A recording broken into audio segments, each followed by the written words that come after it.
का loan bank में जाकर के अटक जाता है और लोन सेंक्शन नहीं हो पाता, उसके लिए क्या करेंगे आप? उसके लिए हम लोगों ने ज़िले स्तर पर डीएम से कहा है कि एक कमेटी का गठन करिए।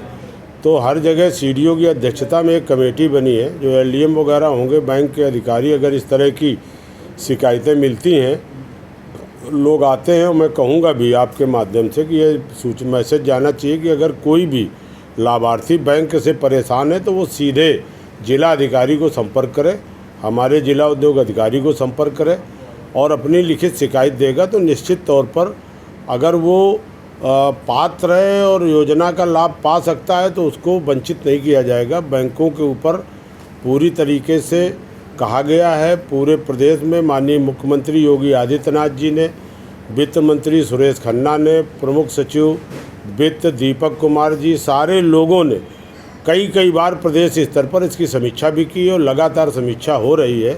और हमें भी जो फीडबैक मिलता है, बैंकों का फीडबैक जनप्रतिनिधियों के द्वारा और आम लोगों के द्वारा ये फीडबैक भी मिल रहा है कि बैंक थोड़ी बहुत लापरवाही करते हैं।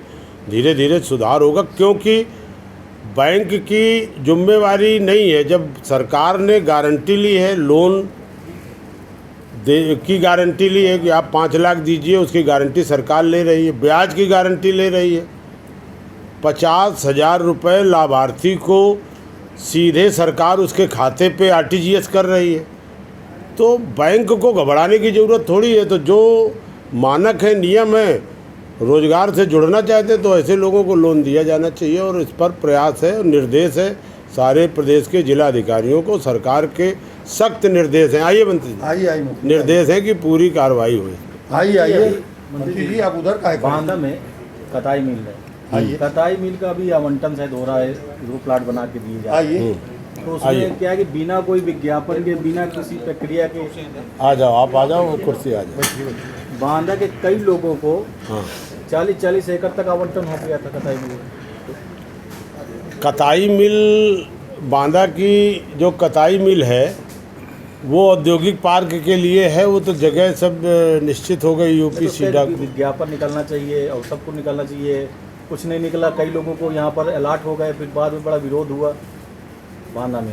नहीं, देखिए उसमें जो नियमता है अभी तक एमएस निरस्त किए गए हैं, तो उसमें आई थी सूचना, उसमें नियमता होगा। जो मानक है, नियम है, उन्हीं को वो ज़मीन आवंटित होगी और सब ई ऑक्शन से है।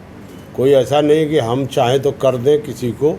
वो मिनिमम रेट है और मिनिमम रेट में भरेगा, फिर इसके बाद ई ऑक्शन होगा। ई ऑक्शन में जिसकी हाईएस्ट बोली होगी वो उसको दिए। जो आवंटन हो गया उसमें कहीं ना कहीं तो किसी की चूक हुई होगी। अब वो चूक हुई होगी तो उस पर जाँच होगी। अगर आपकी तरफ से भी कुछ सूचना, हमारे पास तो अभी तक लिखित सूचना नहीं आई है, लिखित सूचना आएगी तो हम लोग उसकी जांच कराएंगे और जो भी उसमें दोषी लोग होंगे उन पर कार्रवाई भी होगी।